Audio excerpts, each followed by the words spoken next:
I was thinking about this with your run this year with this team and just how important injuries are in the grand scheme of things. Do you see any parallels there in terms of just like when you are missing a cog, obviously James was out and then Kai goes down, it's really hard to win. It's really hard to get to the finals without players like this. I mean, I thought we still had a shot to could have beat Milwaukee with Kai. Yeah. When Kai went out, it just like changes your whole team. And James came back and like literally gutted it out for 3 games. But I mean, everybody could see he wasn't like himself. Yeah. So yeah, I mean that was a very different situation to me because it was like we had Milwaukee down 2-0. You were smacking them. You smacked them the first 2. I mean, and they changed some things. They played great. Middleton stepped up, all that. And they were great. They deserved that win. But I still thought we had a chance without if we had Kai. We asked Drew this. Did you think Kevin Durant's shot was a 3? No, I didn't. I thought he was inside the line. I didn't know it was that close. I thought he was inside the line. When it went in, Jeff Green was like, "That was a 3." And that's when I like started looking up. But just in my mind, I didn't think it was a 3. Yeah. So we had Drew on after the Olympics, and he was talking about KD. He was talking about both playing against him and then playing with him. And the phrase he used was KD was mentally penetrating the Bucks. And that's whatever. That's what he said.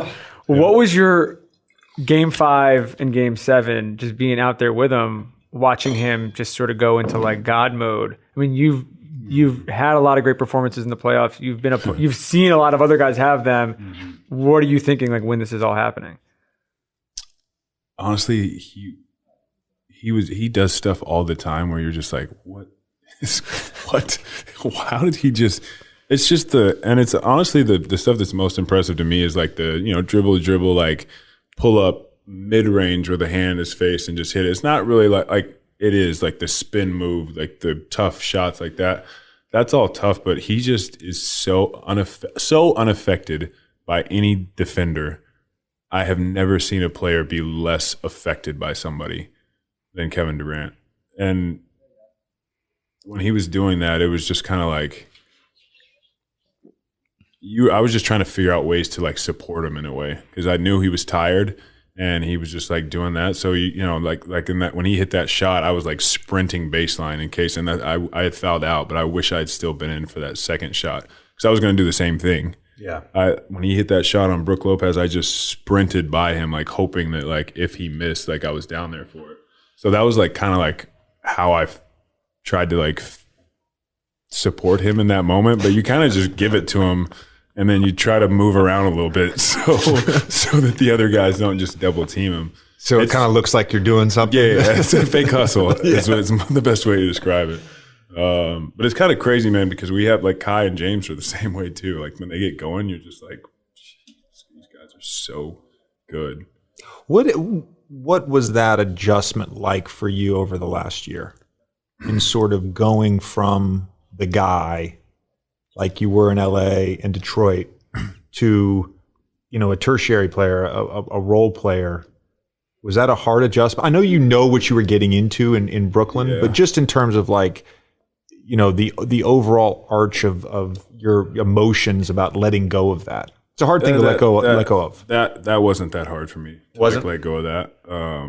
For me, the toughest thing was just figuring out the way they wanted me to play, or the way that I can like sort of help them support that team the best. And like it's different for everybody. Kai has such a different style than James and Kevin. So it's like you kind of have to really like get to know them and like their game. And the great thing about James is he does an unbelievable job. I didn't really know this about him. I knew he was like a good passer and orchestrator and all that, but the way he talks the game is special.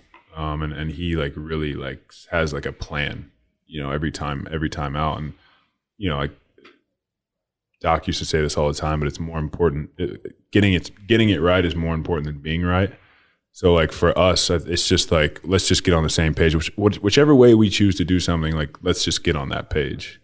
You know what I mean? Because there's more than one way to go about it. When you're looking ahead to this year, I don't have the exact number, but I think like the three of them played like 7 games. Yeah, something like that. Like under 10 games together all season, obviously counting the playoffs. Is there an element of like, it's like if we just stay healthy, not to be over cocky or anything like that, but like the sky is literally the limit when you look at what happens when those guys are just on the court together, because we really haven't seen it.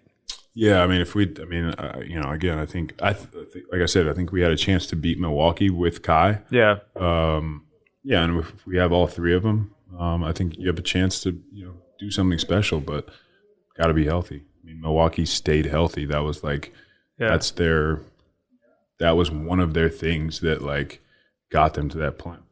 I mean, besides Giannis and Drew and Chris being unbelievable and supporting cast. I was going to ask you about that. I think it was the second or third, right before the playoffs. You had that crazy alley-oop, the one with was with Mike James and with the whole team where someone went behind the back and did it. Yeah. Was there like, what was going through your head like when that was happening? Honestly, I was like, this is crazy. And Jared Allen looks at me and goes, man, I missed that. I was like, yeah, that was a wild play. One of the wildest I've been a part of. It was also great to like start that off by a pass, just get out of the highlight early.